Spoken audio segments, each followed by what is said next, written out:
BDD news కి స్వాగతం. Bulletin ముందుగా హెడ్లైన్స్ చూద్దాం.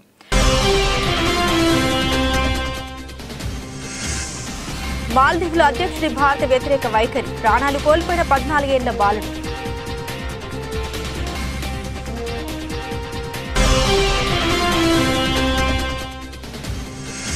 కేంద్ర ప్రభుత్వం సంచలన నిర్ణయం, మయన్మార్ సరిహద్దుల్లో కంచె, స్వేచ్ఛా సంచారానికి త్వరలో ముగింపు పలుకుతామన్న అమిత్ షా.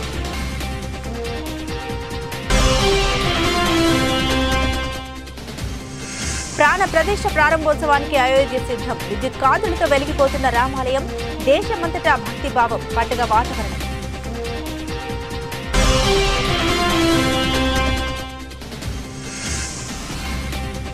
కాంగ్రెస్ అగ్రనేతల సమక్షంలో వైఎస్ షర్మిల ప్రమాణ స్వీకారం, ప్రసంగంపై ఉత్కంఠ.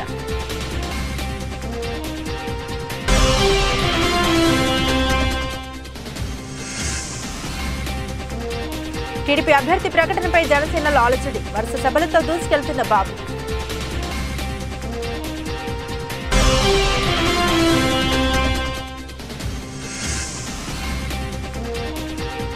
రేవంత్ సర్కార్ కీలక నిర్ణయం, ప్రభుత్వ సలహాదారుల నియామకం.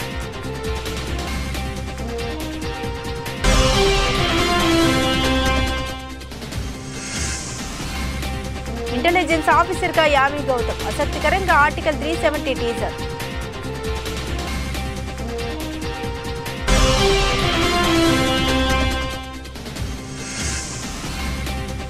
ఐకాన్ ఆఫ్ ద సీస్, ప్రపంచంలోనే అత్యంత విలాసవంతమైన భారీ ఓడ. డీటెయిల్స్ చూస్తే మాల్దీవుల అధ్యక్షుడు మహమ్మద్ మైగ్నా భారత వ్యతిరేక వైఖరికి ఓ బాలుడు బలయ్యాడు. భారతదేశం అందించిన ఎయిర్ క్రాఫ్ట్ ను వినియోగించడానికి మైజ్ నిరాకరించడంతో బ్రెయిన్ స్ట్రోక్ తో 14 ఏళ్ల బాలుడు మరణించాడు. గాఫాలీఫ్ విలింగిలి గ్రామానికి చెందిన ఓ కుర్రాడు బ్రెయిన్ స్ట్రోక్ తో బాధపడుతున్నాడు. అతని పరిస్థితి విషమించడంతో రాజధాని మాలిలోని దవాఖానకు వేగంగా తరలించడానికి ఎయిర్ అంబులెన్స్ కోసం అతని కుటుంబ సభ్యులు అభ్యర్థించారు. కానీ అనుమతి లభించలేదు. దీంతో 16 గంటల తర్వాత మాలికి తీసుకెళ్లినప్పటికీ ప్రయోజనం లేకుండా పోయింది. స్ట్రోక్ వచ్చిన వెంటనే బాలుడిని మాలికి తీసుకురావడానికి ఐలాండ్ ఏవియేషన్ కు ఫోన్ చేశామని బాలుడి తండ్రి తెలిపారు. కానీ తమ కాలుకు సమాధానం అందలేదని ఉదయం 8:30 అటు నుండి సమాధానం వచ్చిందన్నారు. సాధారణంగా ఇలాంటి కేసులకు ఎయిర్ అంబులెన్స్ ఉండడమే పరిష్కారం అని వెల్లడించారు. కాగా ఇరు దేశాల మధ్య నెలకొన్న వివాదాల నేపథ్యంలో మానవతా దృక్పథంతో హిందుస్థాన్ ఏరోనాటిక్స్ లిమిటెడ్ చెందిన ఎయిర్ క్రాఫ్ట్ ను భారత్ అందించింది. దానిని వినియోగించడానికి అధ్యక్షుడు అనుమతించలేదు.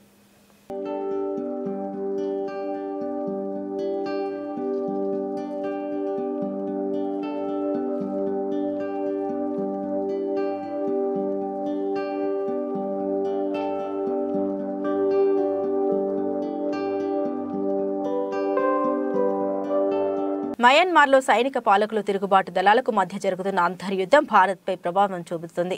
ఆ దేశానికి చెందిన వందలాది మంది సైనికులు పారిపోయి సరిహద్దు రాష్ట్రమైన మిజోరాంకు వస్తున్నారు. ఈ నేపథ్యంలో దీన్ని కట్టడి చేసేందుకు చర్యలు తీసుకోవాలని రాష్ట్ర సీఎం లాల్దు హోమా అభ్యర్థనపై కేంద్ర హోంమంత్రి అమిత్ షా స్పందించారు. సరిహద్దులో స్వేచ్ఛా సంచారాన్ని నియంత్రిస్తూ బంగ్లాదేశ్ సరిహద్దుల మాదిరిగానే మయన్మార్ సరిహద్దుల్లో కూడా త్వరలో కంచె వేస్తామని ప్రకటించారు. అస్సాంలోని గుహవాటిలో శనివారం జరిగిన Assam police commandos passing out parade కార్యక్రమంలో అమిత్ షా పాల్గొన్నారు. ఈ సందర్భంగా వారు మాట్లాడారు. బంగ్లాదేశ్ సరిహద్దుల మాదిరిగానే మయన్మార్ తో భారత్ సరిహద్దులను కూడా పరీక్షిస్తామన్నారు. మయన్మార్ తో చేసుకున్న సరిహద్దులో స్వేచ్ఛా సంచారానికి సంబంధించిన ఒప్పందంపై పునఃపరిశీలన చేస్తామని, త్వరలో దానికి ముగింపు పలుకుతామని తెలియజేశారు.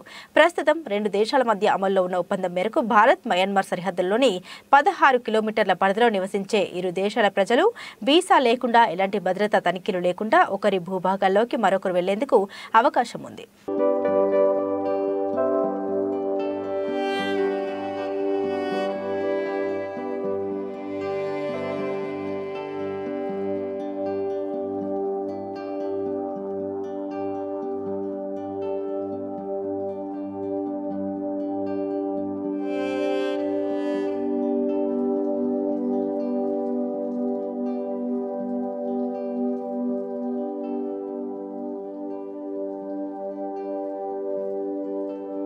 జగదానంద కారకుడి ప్రాణ ప్రతిష్ఠ దగ్గర పడిన వేళ జగమంతా రామమయమైంది. రామనామ స్మరణతో అయోధ్యతో పాటు దేశమంతా భక్తి భావంతో నిండిపోయింది. దేశ విదేశాల నుండి విలువైన అపురూపమైన కానుకలు రామయ్య సేవ కోసం తరలివచ్చాయి. విద్యుత్ కాంతులు, సహజ సుందరమైన పుష్పాలంకరణతో అయోధ్య రామాలయం ప్రారంభోత్సవానికి అందంగా ముస్తాబైంది. శతాబ్దాల పోరాటం విజయవంతమై శ్రీరాముని కోసం కన్న కలలు సాకారమయ్యే ఘడియలు సమీపిస్తూ ఉన్నాయి. ఎప్పుడెప్పుడా శ్రీరాముడిని దర్శించుకుందామనే ఆతృత, భక్తి భావన అందరిలోనూ పెరుగుతుంది. సోమవారం జరిగే బాలరాముడి ప్రాణ ప్రతిష్ఠ సందర్భంగా అయోధ్యలో మాత్రమే కాకుండా దేశ విదేశాల్లో కూడా ఘనంగా ఏర్పాట్లు చేస్తున్నారు. అయోధ్య ఆలయానికి చేసిన పూల అలంకరణలు దైవత్వ భావాన్ని మరింత పెంచుతాయని స్థానికులు చెబుతున్నారు. ఈ అలంకరణతో పాటు సాంప్రదాయం ఉట్టిపడుతూ మిరుమిట్లు గొలిపే విద్యుత్ దీపాల కాంతులు ప్రత్యేక ఆకర్షణగా నిలుస్తున్నాయి. రామాలయంలోని గర్భగుడిలో సంప్రదాయబద్ధమైన దీపాన్ని మాత్రమే వెలిగిస్తున్నట్లు ట్రస్ట్ ప్రతినిధులు తెలిపారు. అయోధ్య అంతా రామమయం అయిపోయిందని భక్తులు ఆనంద తాండవం చేస్తున్నారు.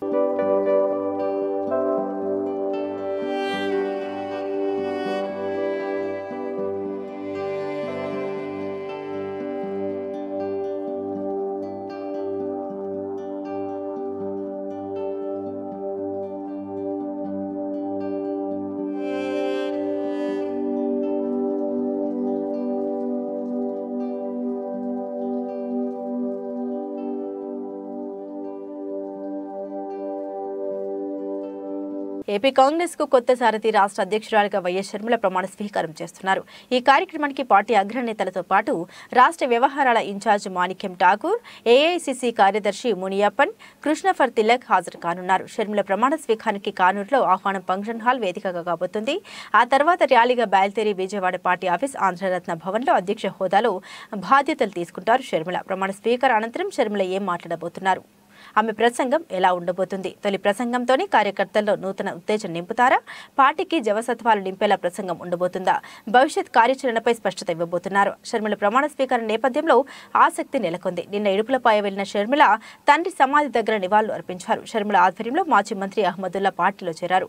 ఇవాళ మంగళగిరి ఎమ్మెల్యే ఆళ్ల రామకృష్ణారెడ్డితో పాటు మరికొందరు కాంగ్రెస్ లో చేరబోతున్నారని తెలుస్తోంది. వైఎస్ఆర్ ఆత్మసాక్షిగా చెప్పుకునే కేవీపీ రామచంద్రరావు షర్మిలకు రాజకీయ గురువు కాబోతున్నారనే టాక్ కూడా వినిపిస్తుండగా సిడబ్ల్యూసీ సభ్యులు రఘువీర షర్మిల ద్వారా చక్రం తిప్పబోతున్నారనే చర్చ రాజకీయ వర్గాల్లో జరుగుతోంది. రాజశేఖర రెడ్డి బిడ్డ వైఎస్ షర్మిలారెడ్డి ఆంధ్ర రాష్ట్ర కాంగ్రెస్ కమిటీ అధ్యక్షురాలుగా బాధ్యతలు స్వీకరించిన సందర్భంగా ఈరోజు రాజశేఖర రెడ్డి గారి ఘాటు వద్ద రాజశేఖర రెడ్డి గారికి నివాళులు అర్పించి రాజశేఖర రెడ్డి గారి ఆశీర్వాదాలు తీసుకోవడానికి ఇక్కడికి రావడం జరిగింది. రాజశేఖర రెడ్డి గారి ఆశయాల కోసమే ఈరోజు రాజశేఖర రెడ్డి బిడ్డ కాంగ్రెస్ పార్టీలో చేరడం జరిగింది. రాజశేఖర రెడ్డి గారికి కాంగ్రెస్ పార్టీ అన్నా, కాంగ్రెస్ పార్టీ సిద్ధాంతాలన్నా ప్రాణంతో సమానం. ఆ సిద్ధాంతాల కోసం రాజశేఖర రెడ్డి గారు ఎంత దూరమైనా వెళ్ళేవారు. ఈరోజు మన భారతదేశంలో సెక్యులరిజం అన్న పదానికి, ప్లూరలిజం అన్న పదానికి అసలు అర్థమే లేకుండా పోయింది. రాజ్యాంగానికి గౌరవం లేకుండా పోయింది. ఇవన్నీ మళ్ళీ నెలకొనాలి.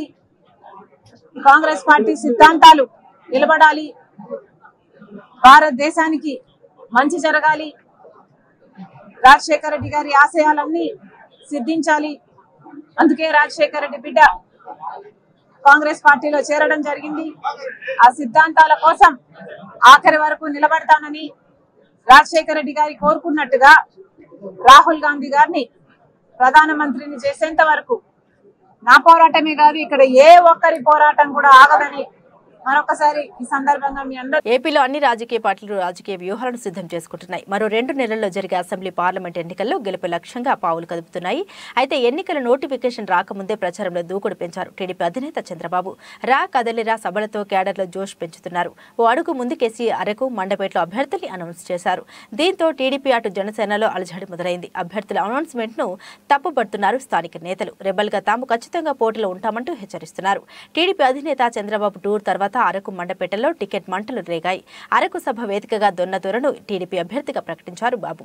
కన్ఫ్యూజన్ లేకుండా అందరూ కలిసి పనిచేసుకోవాలని సూచించారు బాబు. గెలుపే ధ్యేయంగా పనిచేయాలని, అరకులో విజయం సాధించాలని పిలుపునిచ్చారు. దొన్నదొర పేరును చంద్రబాబు ఏకపక్షంగా ప్రకటించారంటూ సోమా కుమారుడు అబ్రహం అభ్యంతరం వ్యక్తం చేశారు. టికెట్ విషయంలో రాజీ పడే ప్రసక్తే లేదన్నారు. ఇన్నేళ్లు తాను పార్టీ కోసం అహర్నిశలు కష్టపడితే పార్టీ ఇచ్చే బహుమానం ఇదేనా అంటూ ప్రశ్నించారు అబ్రహం. అటు మండపేటలోనూ రాకాదలిరా బహిరంగ సభకు హాజరయ్యారు చంద్రబాబు. తన 43 ఏళ్ల రాజకీయ చరిత్రలో మండపేట లాంటి ప్రశాంతమైన నియోజకవర్గం ఎక్కడా లేదన్నారు. మండపేటలో ప్రశాంతత కొనసాగాలంటే 3 సార్లు గెలిచిన సిట్టింగ్ ఎమ్మెల్యే జోగేశ్వరరావును మళ్లీ గెలిపించారని కోరారు బాబు.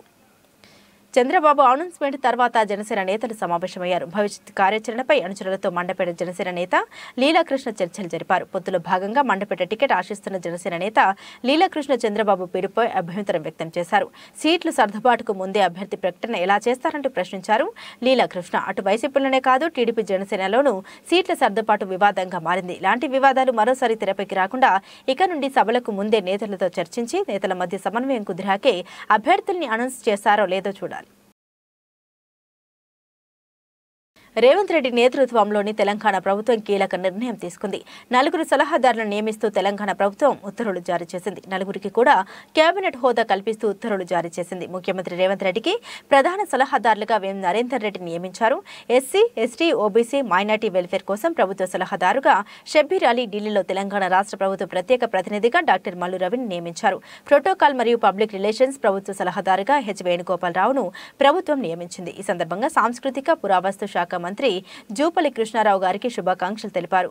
వేం నరేందర్ రెడ్డి సీఎం రేవంత్ రెడ్డికి అత్యంత సన్నిహితుడు. రేవంత్ రెడ్డికి సంబంధించిన అన్ని వ్యవహారాల్లోనూ ఈయన కీలకంగా వ్యవహరిస్తూ ఉంటారు. ఈ నేపథ్యంలోనే ఆయనకు సలహాదారు పదవి దక్కిందంటున్నాయి పార్టీ వర్గాలు. నిజామాబాద్కి చెందిన మైనార్టీ నేత షబ్బీర్ అలీని కూడా సలహాదారుగా నియమించారు. మొన్నటి అసెంబ్లీ ఎన్నికల్లో కామారెడ్డి నుండి షబ్బీర్ అలీ పోటీ చేయాల్సి ఉన్న రేవంత్ కోసం నిజామాబాద్ అర్బన్ కి మారారు. ఓటమి పాలయ్యారు. ఫలితాల తర్వాత షబ్బీర్ అలీకి ఎమ్మెల్సీ కానీ మరేదైనా పదవి కానీ వస్తుందనే మాట బలంగా వినిపించింది. ఇప్పుడు ఆయన సలహాదారుగా నియమించారు. హర్కర్ వేణుగోపాల్ పార్టీలో కీలక స్థానంలో పనిచేస్తున్నారు. ఏఐసీసీ సభ్యుడిగా, టీపీసీసీ ఉపాధ్యక్షుడిగా ఉన్నారు. ప్రోటోకాల్ కమిటీ చైర్మన్ గాను ఉన్న వేణుగోపాల్ కు రాహుల్ సహా పార్టీ సీనియర్లతో సత్సంబంధాలు కూడా ఉన్నాయి. ఆయన కూడా ఇప్పుడు సలహాదారుగా నియమితులయ్యారు. ఇక మల్లు రవిని ఢిల్లీలో ప్రత్యేక ప్రతినిధిగా నియమించారు. గతంలో ఉమ్మడి రాష్ట్రంలో ఢిల్లీ ప్రత్యేక ప్రతినిధిగా మల్లు రవి పనిచేశారు. ఈయన కూడా రేవంత్ టీంలో మెంబర్గా కావడం గమనార్హం.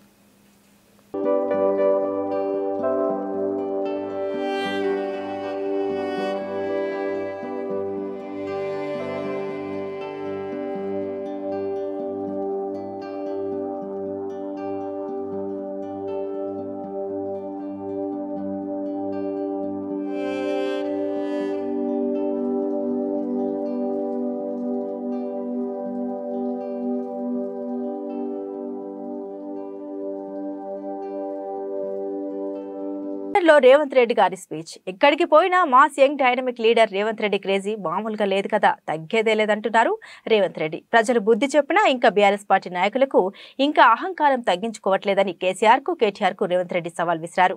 పులి బయటకు వస్తుంది అని టీఆర్ఎస్ పార్టీ నాయకులు ప్రచారం చేస్తూ ఉంటే పులిని బంధించడానికి మా దగ్గర బోన్లు సిద్ధంగా చేశాము రేవంత్ రెడ్డి సమాధానమిచ్చారు. లండన్ పర్యటనలో మా స్పీచ్ తో లండన్ లో ఉన్న తెలుగు ప్రజలు కూడా రేవంత్ రెడ్డి గారికి ఘనంగా స్వాగతం పలుకుతున్నారు. బొక్కబోర్లు పడేసి బొక్కలు ఇరగొట్టున్నా ఇవాళ ఎంతో మాట్లాడుతున్నారు. రాబోయే పార్లమెంట్ ఎన్నికలలో చూసుకోవాలి. పిల్లారంగా చాలా శోభరాజుకు సవాలు విసురుతున్నా.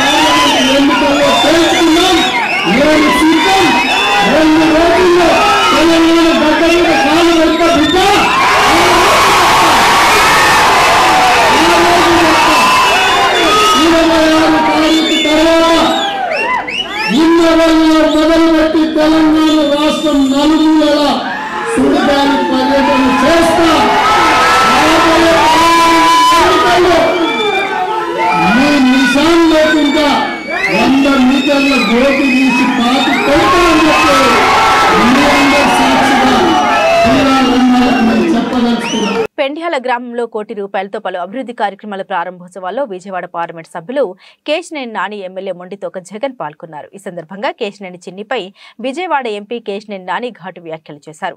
కాల్మణి, కేటగాలు, సెక్స్ రాకెట్స్ అక్రమ వ్యాపారాలు చేసేవారు మాట్లాడిన మాటలకి తాను సమాధానం చెప్పాల్సిన అవసరం లేదని, చంద్రబాబు స్థాయిలో తనపై ఎవరైనా విమర్శిస్తే వారికి తగిన సమాధానం చెప్తానంటూ కౌంటర్ ఇచ్చారు. త్వరలో తెలుగుదేశం పార్టీ ఖాళీ అయి వైకాపా అధికారంలోకి వస్తుందని, ఈవీఎం ఓపెన్ చేసిన తర్వాత ఎవరిది గెలుపో తెలుస్తుందన్నారు.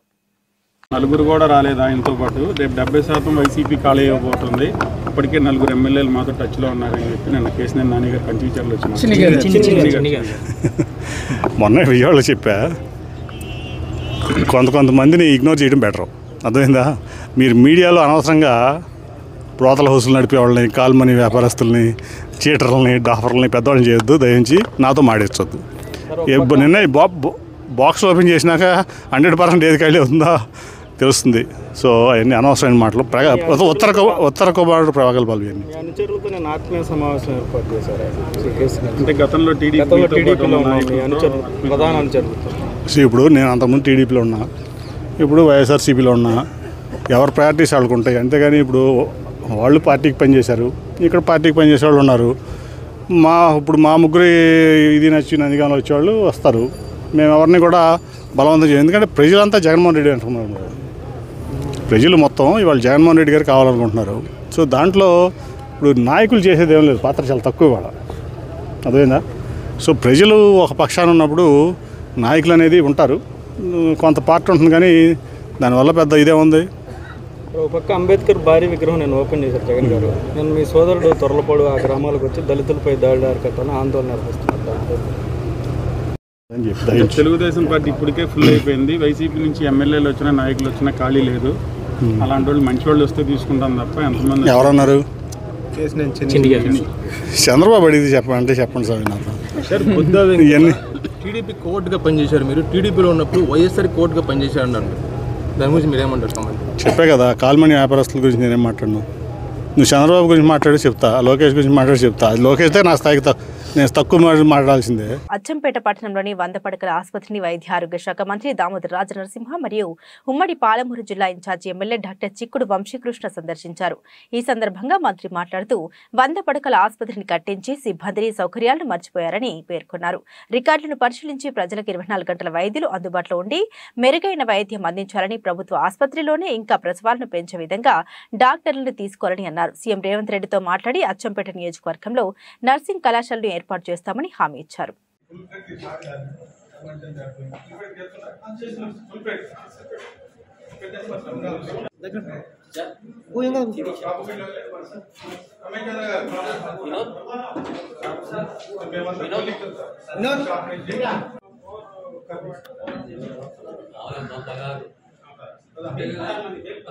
కృష్ణా జిల్లా గన్నవరం నియోజకవర్గంలో అంగన్వాడీల సమ్మె పట్ల రాష్ట్ర ప్రభుత్వం మొండి వైఖరి విడనాడి నిరంకుశ ఎస్మా చట్టాన్ని ఉపసంహరించుకోవాలని రాస్తారోకో నిర్వహించారు. గన్నవరం జాతీయ రహదారిపై సిఐటియు కార్మిక ప్రజా సంఘాలు రాస్తారోకో చేయడంతో విజయవాడ నుండి కలకత్తా నుండి విజయవాడ జాతీయ రహదారిపై ఇరువైపులా కిలోమీటర్ మేరకు ట్రాఫిక్ స్తంభించింది. సంఘటనా స్థలానికి చేరుకుని సిఐటియు నాయకుల్ని గన్నవరం పోలీసులు అదుపులోకి తీసుకున్నారు. అనంతరం పోలీసులు ట్రాఫిక్ క్లియర్ చేశారు.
ప్రభుత్వం ఉండి వైఖరి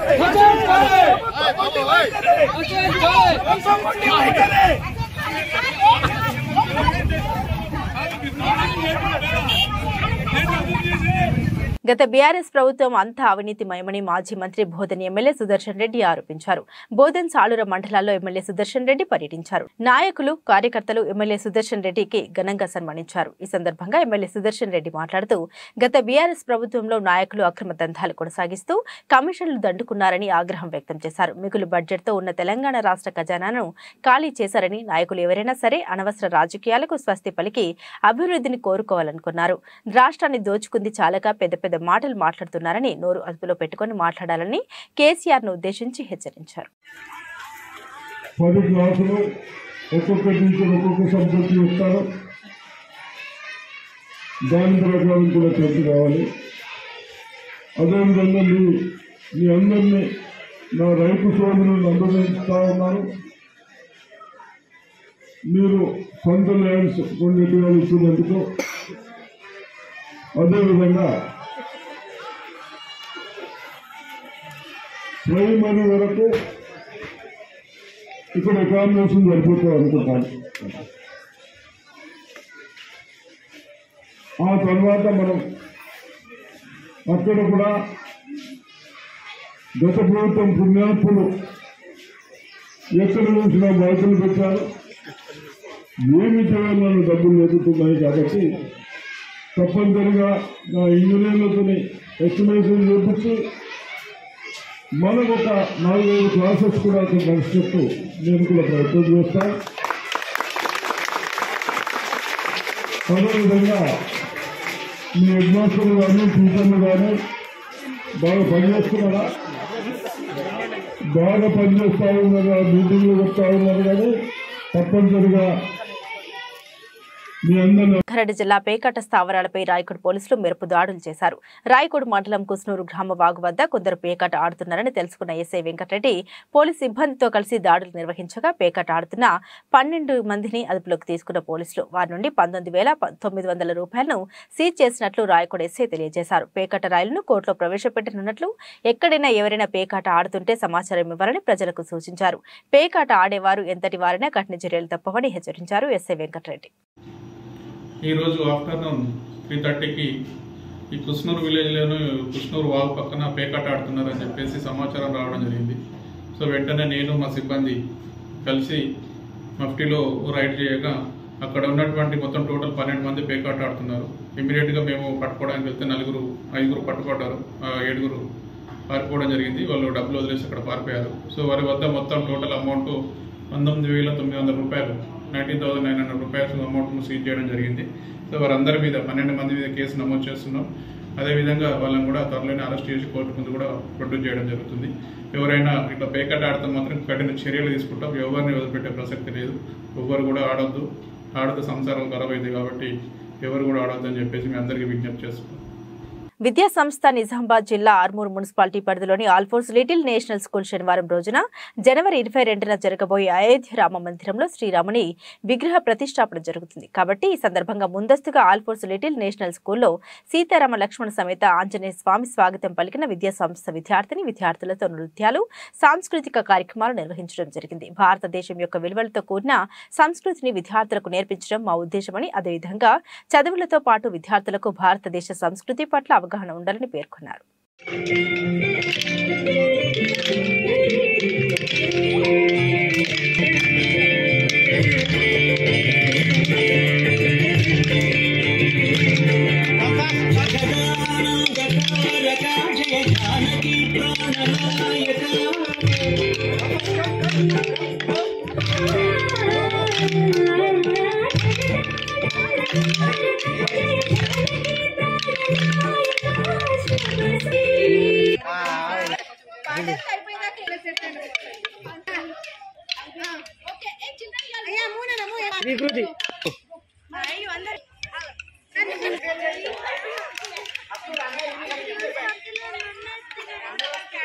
బాలీవుడ్ నటి యామి గౌతమ్ ప్రధాన పాత్రలో నటిస్తున్న తాజా చిత్రం ఆర్టికల్ 370. ఈ సినిమాకు 2 సార్లు జాతీయ అవార్డు గ్రహీత ఆదిత్య సుహాస్ జంబలే దర్శకత్వం వహిస్తుండగా Jio studios AB62 studios banner పై Uri the surgical strike fame Aditya Dhar నిర్మిస్తున్నాడు. ఇప్పటికే ఈ సినిమా నుండి ఫస్ట్ లుక్ విడుదల చేయగా మంచి రెస్పాన్స్ దక్కించుకుంది. ఇదిలా ఉంటే తాజాగా ఈ సినిమా నుంచి మేకర్స్ టీజర్ విడుదల చేశారు. ఇక టీజర్ చూస్తే జమ్మూ కాశ్మీర్ కు ప్రత్యేక ప్రతిపత్తిని కల్పించే ఆర్టికల్ 370ను రద్దు చేసిన అనంతరం కాశ్మీర్లో జరిగిన పరిస్థితుల ఆధారంగా ఈ సినిమా రూపొందుతోంది. ఇక ఈ సినిమాలో Yami Gautam powerful intelligence officer గా కనిపించనుండగా ప్రియమణి కీలక పాత్ర పోషిస్తుంది. జియో స్టూడియోస్ నిర్మిస్తున్న ఈ సినిమాను ఫిబ్రవరి 23న ప్రేక్షకుల ముందుకు తీసుకురానున్నారు. టైటానిక్ ఓడతో పోల్చితే 5 రెట్లు పెద్దది. 20 అంతస్తులు కలిగిన అత్యంత విలాసవంతమైన భారీ ఓడ ఐకాన్ ఆఫ్ ద సీస్ ప్రయాణికుల కోసం సిద్ధమైంది. ప్రపంచంలోని అతిపెద్ద ఓడగా రికార్డు సృష్టించిన ఐకాన్ ఆఫ్ ద సీస్ మొదటి సముద్ర ప్రయాణం ఈ నెల 27న మియామి నుండి మొదలు కానుంది. ప్రయాణికులకు అత్యద్భుతమైన అనుభూతిని కలిగించే central park, water park, thrill island, swimming pools ఇలా 8 రకాల సౌకర్యాలు ఇందులో ఉన్నాయి. ఐకాన్ ఆఫ్ సీస్ కరీబియన్ దీవుల్లోని ఫోన్స్కు చేరుకోగా అక్కడ అధికారులు కొన్ని తనిఖీలు నిర్వహించారు.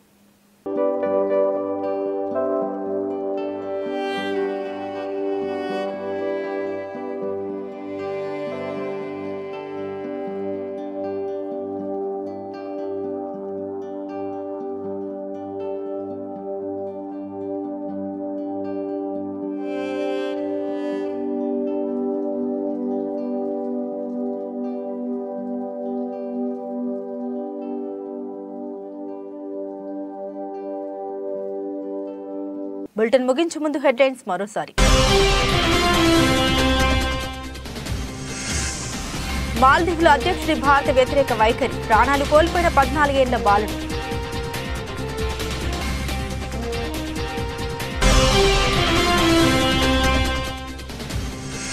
కేంద్ర ప్రభుత్వం సంచలన నిర్ణయం, మయన్మార్ సరిహద్దుల్లో కంచె, స్వేచ్ఛా సంచారానికి త్వరలో ముగింపు పలుకుతామన్న అమిత్ షా.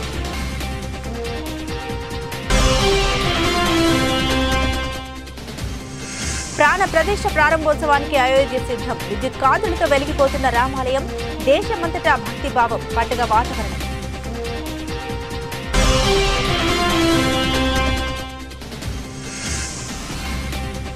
కాంగ్రెస్ అగ్రనేతల సమక్షంలో వైఎస్ షర్మిల ప్రమాణ స్వీకారం, ప్రసంగంపై ఉత్కంఠ.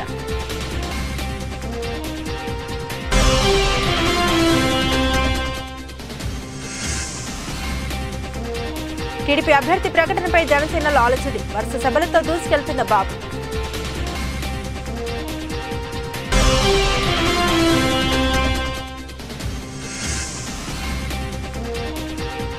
రేవంత్ సర్కార్ కీలక నిర్ణయం, ప్రభుత్వ సలహాదారుల నియామకం.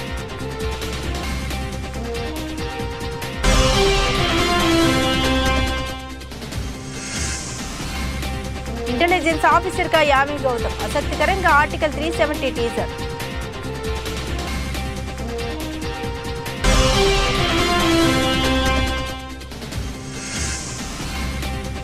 ఐకాన్ ఆఫ్ ద సీస్ ప్రపంచంలోనే అత్యంత విలాసవంతమైన భారీ ఓడ. ఇవి బులెటిన్లోని విశేషాలు. తిరిగి మరో బులెటిన్తో మళ్ళీ కలుసుకుందాం. సెలవు.